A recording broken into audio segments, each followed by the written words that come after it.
Welcome to Adventures in Accessibility, a podcast that explores the far reaches of disability, access, and inclusion, with your host, Tess Stanton. Christy Kinsey, maiden name Wise, was born in Reno, Nevada, and grew up with a twin sister and younger brother, spending all their time skiing and playing sports. For college, Christy attended the United States Air Force Academy, where she ski raced and played club softball. In 2009, she commissioned as an officer in the United States Air Force, and in 2011, she received her pilot wings to fly the HC-130. She spent the next couple years stationed in Valdosta, California, and deployed to Afghanistan and Italy. On April 11, 2015, Christy was visiting her friends for the weekend in Destin, Florida, and she was on her paddleboard in a protected cove behind her friend's house when she was struck by a hit-and-run boat driver. Although Christy's life was miraculously saved, she lost her right leg above the knee in the incident. Christy was determined not to let this change her life, so she fought to stay in the Air Force and continue flying. She became the 6th Air Force pilot and first female to return to flying after an amputation. Along the way, she won 11 medals in the DoD Warrior Games and competed in 2 international Invictus Games. Humbled by all the support she received since the first night in the hospital, Christy and her twin sister Jessica started a nonprofit, One Leg Up on Life, that provides prosthetic limbs to patients in Haiti. Christy's courage and determination to continue her Air Force career while also using her experience to help others exemplifies tremendous resiliency and strength of character. Christy, I'm so excited to have you here today. You're someone I've wanted to get on the podcast for a while, so I'm so thrilled to be talking to you. And for our listeners out there, Christy is someone I met in 2021 in a graduate school class at the University of Colorado Springs. And during that class, she celebrated a significant anniversary of losing her right leg above the knee. And I just remember that you sharing your story was one of the top takeaways from that class for me. So, Christy, could you share with our listeners just more about yourself and what you shared with our class that day?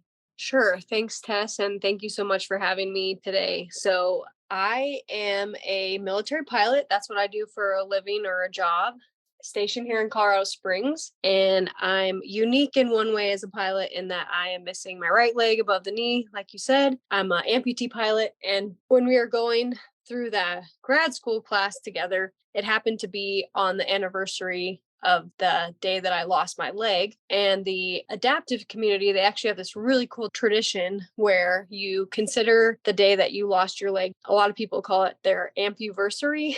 So your anniversary, or it's also called a live day. So rather than every day that year being sort of a negative connotation or, this is when everything changed for me, it's more of a celebration of life. On this day, I became very close to dying and I didn't die. And so I'm celebrating being alive. So ampuversary or a live day. And it's just really fun in the adaptive community. So I didn't even make this up. Obviously, when I was a young amputee, the other amputees that I was friends with said, well, what are you doing for your alive day, your ampuversary? And so we usually celebrate it with like games, pin the leg on the person, kind of like pin the tail on the donkey, or, we'll sometimes drink some beverages, alcoholic beverages out of our prostheses or just of different things, but it's just been really fun. And I think it's just such a cool tradition that the community has where let's take this day that could be a very negative day and let's make it a positive thing and celebrate it. And then I've learned over the years, everybody's used to going to birthday parties, but nobody's used to going to an ampuversary. So the years that I've celebrated it, which is every year, everybody else just loves celebrating it with me. And so it's just been a really cool way to also engage in my own community. So that year we were in grad school, it happened to be the day we were in class and I was with all my friends in class and I thought, let's just see if my teacher just want to celebrate this ampuversary in class. And so that was a really fun way for me to do it that year. Yeah, absolutely. Well, I remember that we were all so happy to learn about your story and your background and just more about the amputee community that you are a part of. And so would you mind sharing with our listeners a little bit more about when, you gained that identity as an amputee? Sure. Yeah. So April 2015. So what are we? Almost 8 years, coming up on 8 years this April. I was in a hit and run boating accident in Florida. I've been in the military. I've been stationed everywhere. And I was stationed in Georgia at the time and was visiting friends on the weekend for vacation and was paddleboarding right outside their house, like in this little protective cove. And I was hit by a hit and run boat driver. Definitely just sort of a freak accident type of thing, had paddleboarded there plenty of other times. This was my best friend's house and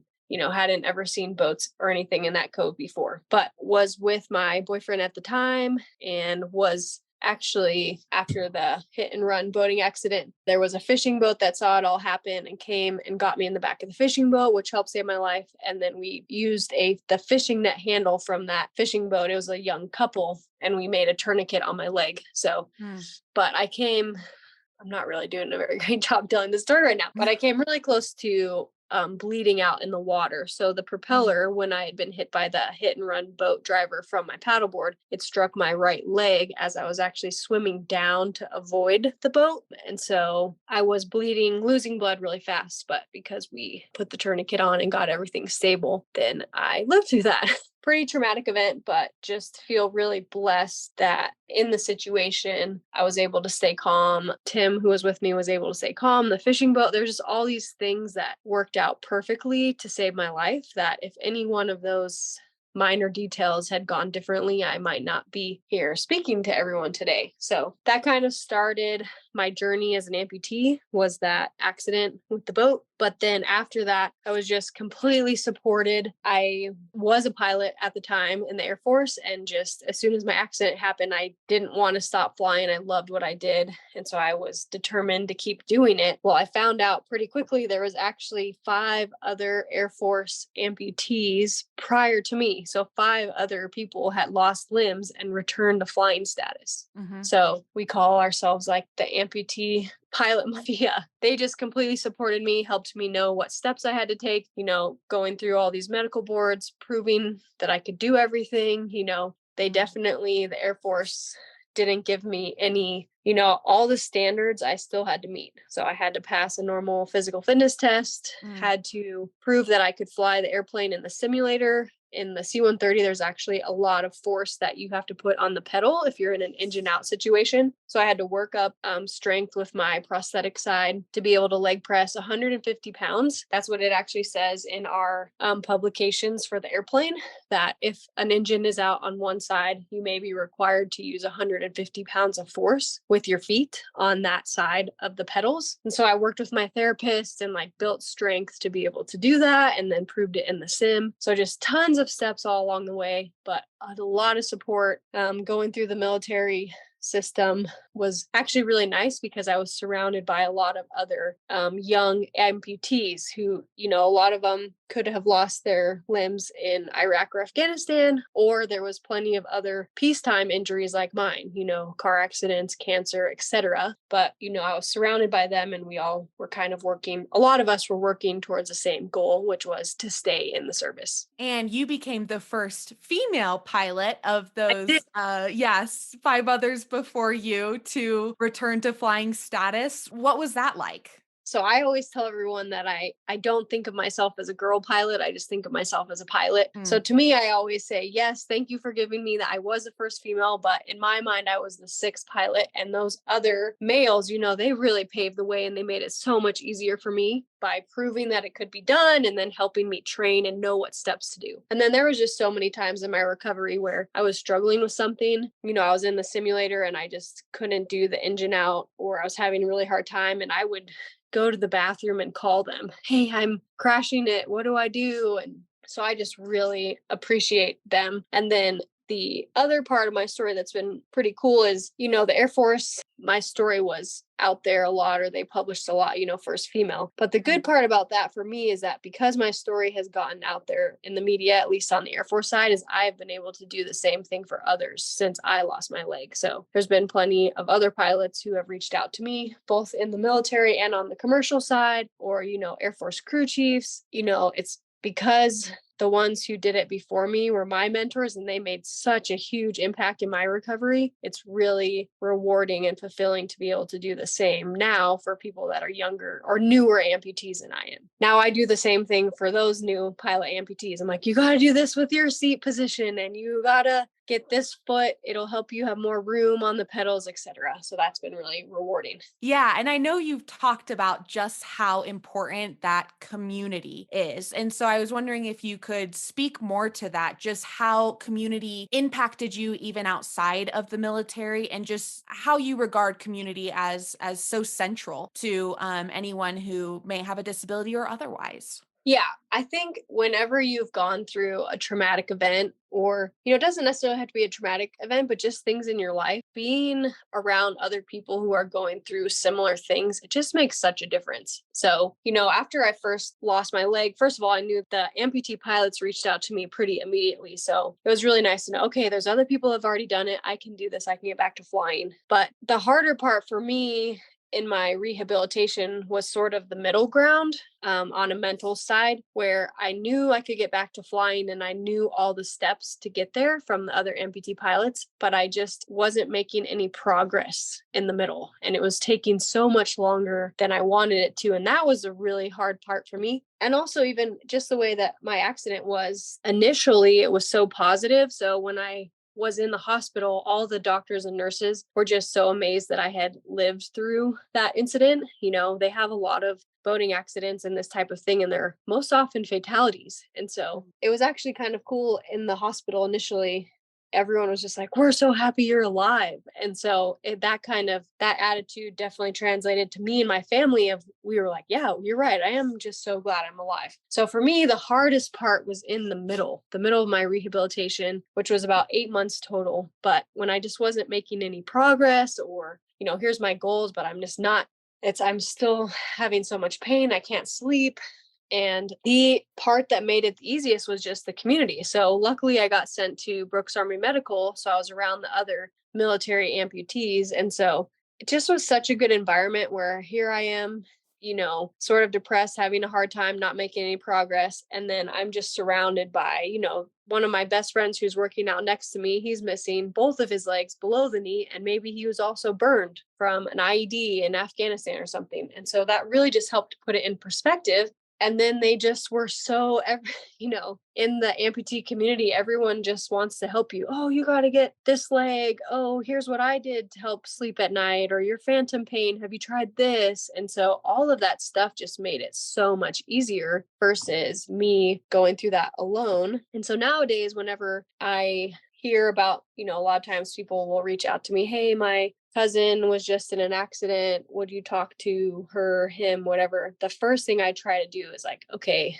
they're through like the amputee coalition. There's all these resources in every city. It's one thing for me to call them on the phone and like talk to them about being an amputee, but it's another thing entirely for somebody to walk into their hospital room on a prosthetic leg, just for them and their family. That's just stuff you can't even, the value of that is so amazing. Mm-hmm. So that's what I always sort of stress is just like, we don't have to be strong through these crazy traumatic events alone. Like we can be strong together, and it's a lot easier. Yes, absolutely. And what are some major lessons you've learned about your community through these experiences, and things that you would want others who may not be part of the community to know? So the first thing I think I had to learn a lot was just how to ask for help. So, prior to my accident, I had my life together pretty well as a pilot. I had great friends. I had a bunch of hobbies that I really enjoyed on the side. I had deployed a couple times, was just really enjoying where I was at in my life. And then, this accident happened, and there were a lot of times where I just needed help doing stuff. And then I also really realized that all my friends and family, they really wanted to support me. And so even by me allowing them to help me was letting them like show me love. So even like a simple example of if I'm going to the track and I want to do a run and I'm carrying my running leg, like to me, I'm like, I can carry my running leg. I don't need anybody to carry it for me. But I started to learn like, hey, everybody is here and they want to support me. I just learned this weird thing of like, people like carrying my prosthetic legs. It's fun for them.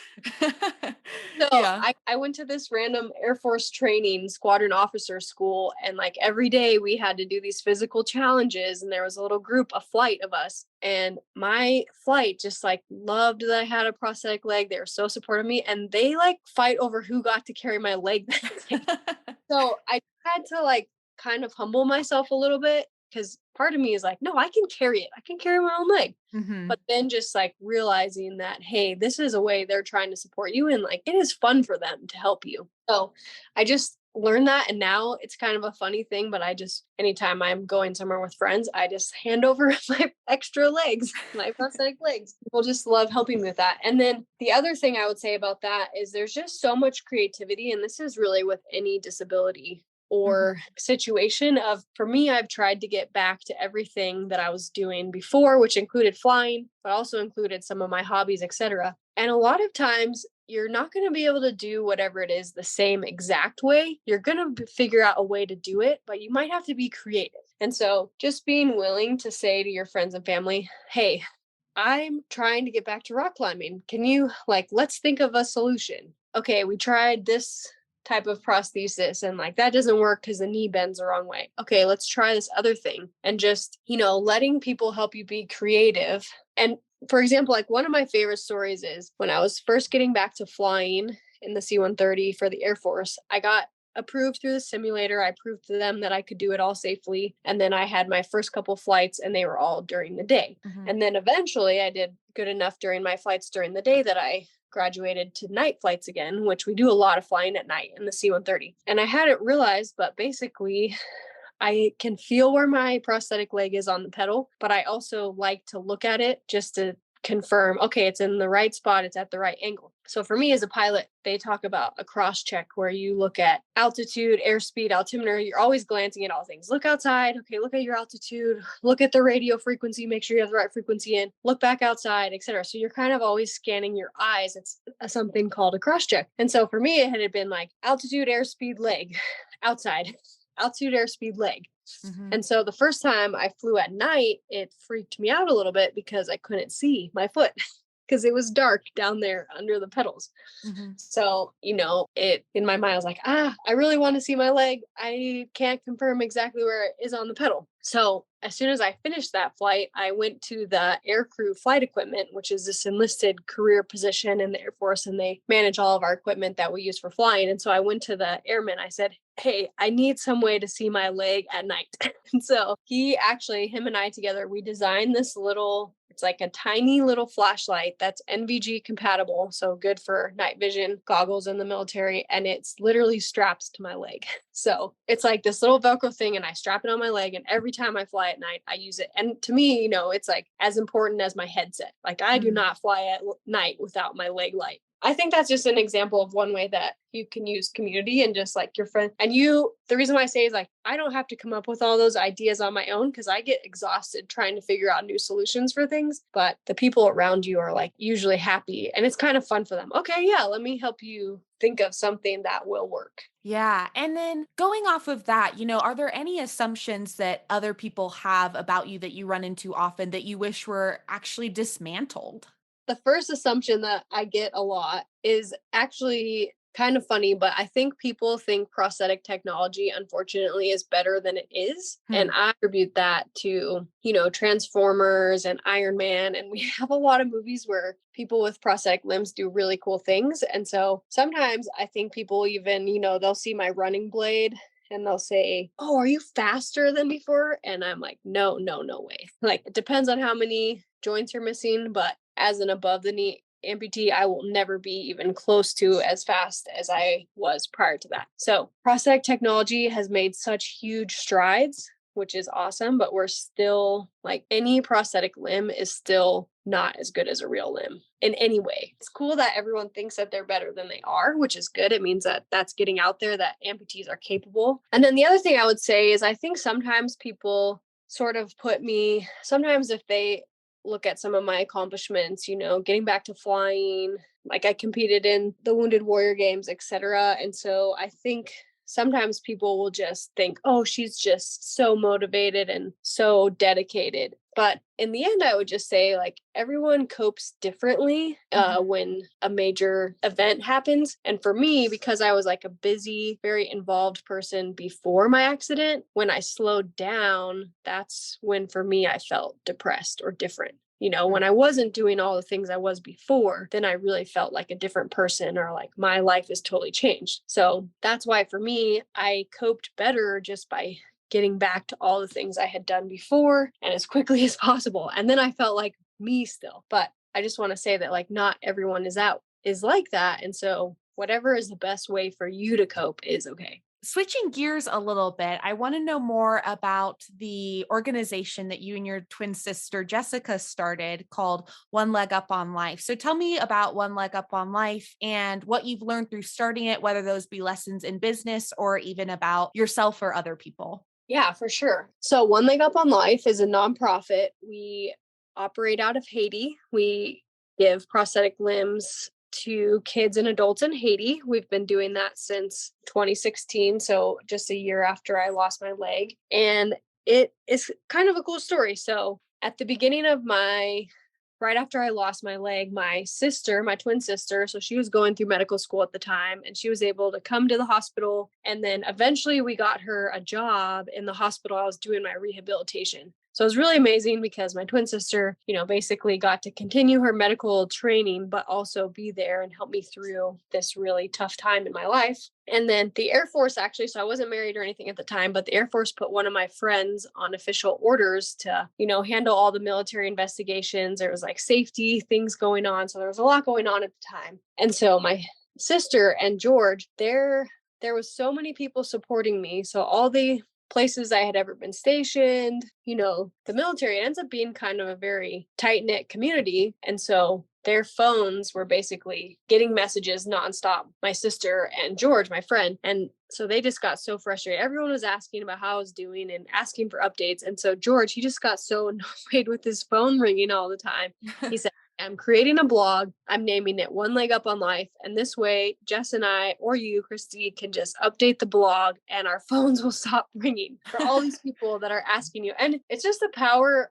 Also, like kind of back to the community thing, you just don't realize like how many people are touched. Because even say someone that I went to college with that I'm still sort of friends with, like that person would reach out to me and then they'd say, oh, and my mom and my mom's entire Bible study are praying for you and thinking of you. And so it's just really cool to see how an event like this can really get a lot of people supporting you all of a sudden. All these people that you maybe don't even know, your random friends, mom's whole entire Bible study. So we created this blog just to stop some of the, like our phones ringing all the time. And then we pretty quickly had a big following on the blog. And so I think, and that was pretty early on, a couple weeks after I lost my leg, and we were taking turns. Anyone would come visit me, hey, do a blog post so that people know what I'm up to. And so that's when I think really realized, wow, I have a lot of support just based on the numbers of people reading the blog. And that's when we really realized like I have so much support, and why not use it for good? Like, let's do something positive with all the support that we have. All these people that are watching my story, let's do something good with it. And so that's when we came up with the idea of like, let's start a nonprofit. And then my sister had already, because she was at medical school at the time, training to be a doctor. She had done medical work in Haiti. And so when we were looking at a place to do it, we thought, well, what a cool way to tie like my story and then her work that she's already done. So she actually knew 5 amputees who had lost their legs in the 2010 earthquake. She knew them personally from work she had done there. And so they were our first 5 recipients once we started our nonprofit. So that was really cool. And the other thing we did that was just hugely significant to me was we said, okay, we're going to start this nonprofit. We want to reach kids in Haiti that Jess knows. And then we also decided that our first event was going to be a paddleboard race right from the very spot where I was hit in Florida. So to me, that was just basically the physical representation of me saying, I had this sort of freak accident happen to me, but I don't want to be afraid of the water. I don't want to not paddleboard again. And I want to do it even in the same spot where I got hit. So it was just another way to sort of turn that negative event into a positive, and that was our very first event for the nonprofit. And the other cool thing about that was that the local community, so there was actually a police investigation that went on for quite a while. Because I had said earlier that my accident was hit and run. And so a lot of people in that community had heard about the girl with the paddleboard just from the police investigation and, people going to marinas and inspecting boat propellers, etc. So many people in that community had heard about the girl on the paddleboard, but might not have actually known me. And so by putting up all those flyers in the local area and doing it, we wanted to do it at the end of the summer. So not enough time had passed and people still remembered it. So it was so cool to be there at that event that day and just meet all these people in the local community, like, oh, it's so nice to meet you. We heard about your story, etc. And so it's just such a positive way. So for me, that's what the nonprofit has been. My sister and I joke like I didn't really ever want to have a nonprofit and it's extra work and time, but just looking at all the positives that have come out of it makes it a lot easier to be excited about it. Absolutely. And where can people go to support One Leg Up on Life? Yeah, so we can just go to, it's on oneleguponlife.org. So you can just type that in Google and it'll come up. We haven't been able to travel to Haiti. The security situation is pretty bad there right now. But we always look for, if anyone on the medical side, so prosthetists or therapists, occupational or physical therapists, we love taking them with us to our little clinic down in Haiti, but also support, financial support, obviously. And right now, the cool thing is with us being unable to travel there with the security situation, we actually support 2 local Haitian prosthetists that we know. So we are able to help them with some of their funding. And then we are also able to send all the patients that we've already had. Because as an amputee, I know you can't just get one prosthetic leg and that's it for life. I mean, it's just like a machine. So if you're using this thing every day, it's going to break. It's going to need repairs. If you're growing, if you're a kid and you're getting taller and growing, you're going to need a new one that's a bigger size. And so it's been really nice for us to have this partnership with some local Haitians who are still doing our work right now. And they can check on all of our patients and make sure they're getting all the care they need. I feel like the theme of this podcast episode is just how important it is to have that community and those people connections in life. I think that's just been a thread. Yep. Well, Christy, thank you so much again for joining us and just for telling us more about your life and your work. Before we close out today, I want to give you the floor. Is there anything else you'd like our listeners to know? The only thing I would just add for the listeners is, if you have anyone in your life that suffers a major injury like this, just support them and help them. I think any of us are capable of doing anything. Sometimes it just takes some creativity to figure out how to do it. So I would just say that people in the adaptive community are so capable. And then to my fellow people, amputees or whoever in the adaptive community, of just encouraging them of like, we're here, we can make it together. And, we'll just keep making this industry and this community better. Christy, thank you so much. Thank you.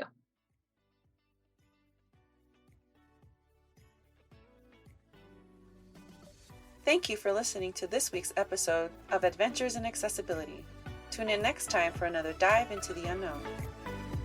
Adventures in Accessibility is hosted by Tess Stanton and Jessica Lucania as our sound engineer. This podcast is a project of the Rocky Mountain ADA Center and is funded under a grant from the National Institute on Disability, Independent Living, and Rehabilitation Research. Grant number 90DPAD0009-01-00. This production is intended solely for entertainment and informal guidance and should not be considered legal advice. The opinions expressed by guests are not necessarily held or endorsed by the Rocky Mountain ADA Center.